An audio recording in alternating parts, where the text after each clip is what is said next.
Maliban sa napipintong expulsion o tuluyang pagkatanggal bilang 1st District Representative ng Cavite, nahaharap din sa mahigit 40 cyber libel charges si DDS hero Saltik Mayao Kiko Barzaga. Ito ay maliban pa sa naunang cyber libel case na isinampa ni bilyonaryo at ICTSI Chair at CEO Enrique Razon laban sa mga mapanira at malisyosong Facebook posts ng kongresista na pinaghihinalaan di umanong adik o sadyang may kakulangan sa pag-iisip. Humihingi ng 100 at 10 milyong pisong danyo si Razon sa kanyang isinampang kaso. We filed a complaint for cyber libel. Your client Enrique Razon versus Congressman Barzaga. Sa katunayan, sa isang seryosong pahayag sa media, sinabi ni Mr. Razon na inakusahan ni Barzaga ng panunuhol o bribery sa mga miyembro ng National Unity Party, NUP, na si Raulo daw ang nepo baby ng mga Barzaga sa Dasmariñas, Cavite at hindi karapat-dapat sa Kongreso kundi sa ibang institusyon. Kung anong institusyon iyon, tahasang binanggit ni Deputy Speaker at Antipolo 1st District Representative Ronaldo Ronnie Puno sa mental hospital daw.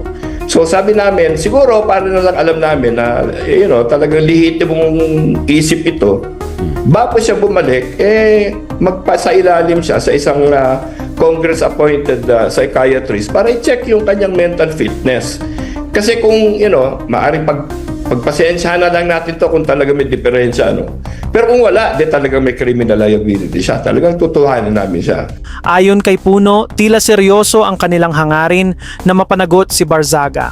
Kung hindi man sa expulsion, maaring mahatulan siya sa korte, magbayad ng danyos at makulong. Ito siya, pagdating ko sa Congress, sana makabalik ka sa Congress kasi kami naman sa Congress, sa tingin namin, wala ka ng karapatan bumalik pa dyan.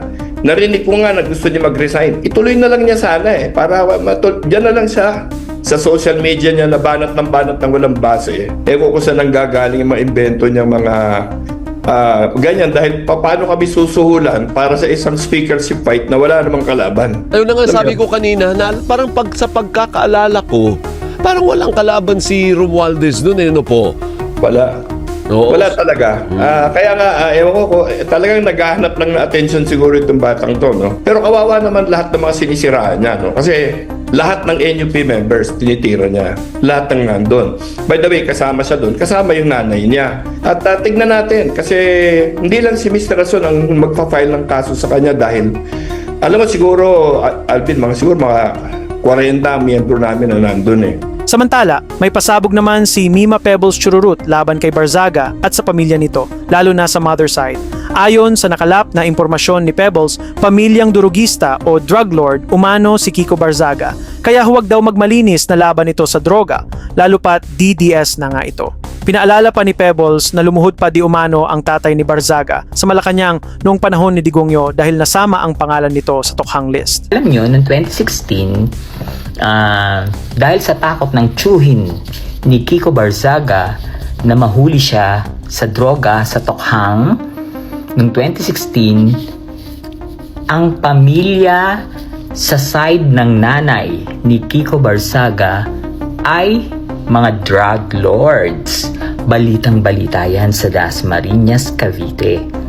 Lalo na yung lola ni Kiko Barzaga na nanay ni Mayora Jenny na dating kapitan lang ng barangay ay nakatira ngayon sa Orchard, isang kilalang subdivision sa Dasmariñas, Cavite. Alam niyo ba noong 2016, yung tsuhin ni Kiko Barzaga ay lumipad papuntang ibang bansa kasi natakot siya na matokhang dahil nga eksena ni ni Digong is lilinisin niya ang droga in 6 months. Yung side ng nanay mo, yung kay Mayora Jenny, yung sa lola mo, mga kilala kayong silang drug lords.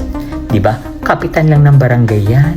Bakit nakatira sa Orchard? Dating kapitan lang ng barangay ang lola niya. At yung yung mga franchise ng Jerry's Grill, Jollibee, at iba't ibang Burger King dyan sa may Aguinaldo Highway sa Welcome Dasmariñas. Yan, sa kanila din yan. Di ba yung tatay mo yung lumuhod sa Malacanang kay Duterte dahil sa droga? Kasama kasi siya dun sa Matrix, yung sa listahan ng tokhang list.